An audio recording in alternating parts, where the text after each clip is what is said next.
Yo, what's up guys? Welcome back. Next match, Cross-Banlist Cup. So 3 duels left. The last match here in the upper part, right? From Group D, we have, I think, a rematch. But as in, a rematch from a couple of years ago. I believe it was the Cross-Banlist Cup series back in 2017. So that's, what is it, 4 or 5 years ago.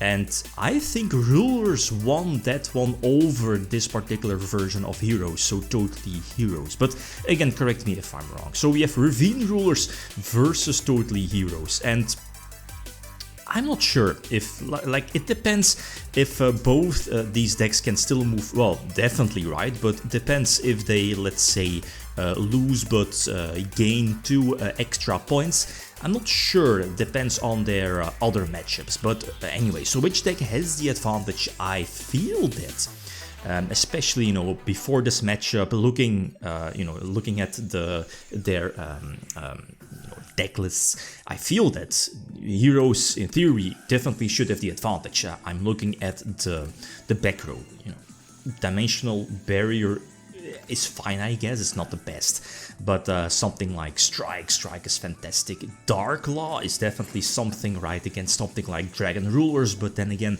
Rulers do trigger when they are, banished off of Dark Law, so that's always, then again, Dark Law also triggers when something is added, you know what I mean. The Trap Stun here definitely comes in clutch, so Heroes already paid because of hero lives, right, half of their life points, so I think it's just fine to preemptively flip over the Trap Stun. You don't want to hit any counter traps, using Black Rose would not make sense. I think it didn't really matter. That's why, Dimensional Barrier is not the best. You could call Exceed, I can still Synchro, Crimson Blader, Stardust, definitely very important. Colossal Fighter, maybe, depends, right? If I have something like Skill Drain, because Drain is being side-decked in.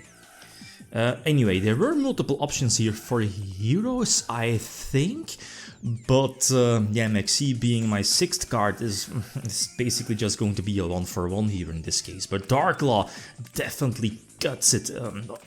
It kind of hits your hand in some way. I believe I lost a Wing Blast. I still have Skill Drain, but the Twin Twister says no, and here is the point where I lost this particular duel. Dark Law is okay. I can play into Dark Law with Dragon Rulers, but the back row, or, in this case a well-timed Twin Twister, definitely won the duel. And this is OTK. You have Utopia the Lightning that can pump up its attack to, double 5k. Tempest won't trigger. You have Gagaga Samurai, I believe the name is, for double attack, and Dark Law 2400, that's indeed more than enough to attack for a game. So this was a quickie, but I think, Dark Law plus the Twin Twister was more than enough. So anyway, so game number 3, I go first, and the Sacred Sword, right, of 7 stars, something like that. You know which one I mean, their Destiny draw. Set with a Trigon in the graveyard, which is basically a search target for Blaster, a Fire Dragon, if I'm not mistaken. Do go for Debris Dragon, but in hindsight, like, this field, I think wasn't the correct play.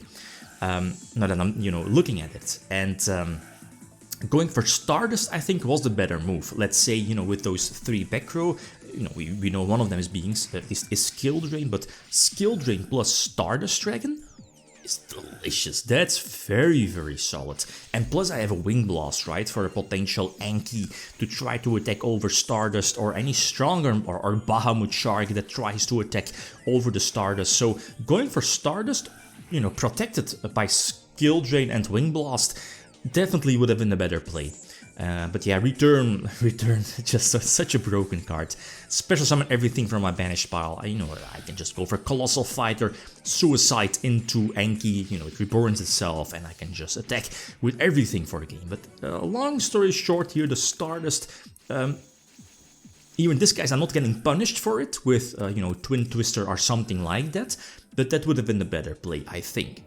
Game number 4, and not a best hand. This is, a decent going first hand, but I miss my toolbox, as in, Ravine. I mean, imagine the Debris Dragon being a Dragon Ruler and plus one of my traps being a Ravine. I would have been fine-ish. But going second against double Toad, nah, that's and plus Twin Twister again. Yeah, the Twin Twister is, you know, cutting in favor of you know, Toadally heroes, and I'm just going to scoop it up. There is like no reason to play this one outright. I can't win this one with double Toad and double Bahamut Shark in the back. So game number 5, I go first, and here I should have the advantage, right? Having the 6th card definitely helps the testing draw as well, gaining those pluses, and not going to make the same mistake. Going for Stardust, again, for potential Twin Twister, because I want to protect Skill Drain. Skill Drain here in this particular... If it wasn't for Skill Drain, my field probably would have been different. Maybe go for a double Dracosec play if I had the opportunity. I'm not sure, but I don't think so. But Stardust Skill Drain wins this.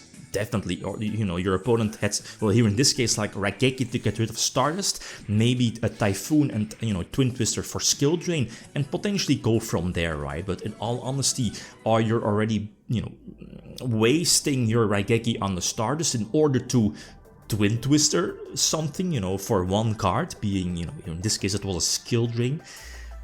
You know, that's an iffy one, no. But I think that, again, long story short, Rulers kinda deserve this, especially post side deck with stuff like Skill Drain and, you know, Wing Blast as well. But it is what it is. So this means we have our, you know, our first 8 decks known for the top 16 playoffs, so we are still on schedule with about 2 videos, you know, each week up until the end of December 2022 for the finals. So we have Frog FTK versus Chaos, we have Infernity, a decklist from 2010, so a lot of decks, right? Very similar, I believe the oldest one being Chaos from 2004, we have 2010, and the other ones are from 11, 12, 13. Makes sense, right? Kinda a little bit power creep, but it is what it is. So Tango Plants, Insectors versus Windups, and then Ravine Rulers versus Macro Rabbits. So, if you want. So, okay, 2 duels left. I feel that, or I think that with the next 2 matches, we have, as you see here, True Draco Zoo versus Draco Performapels.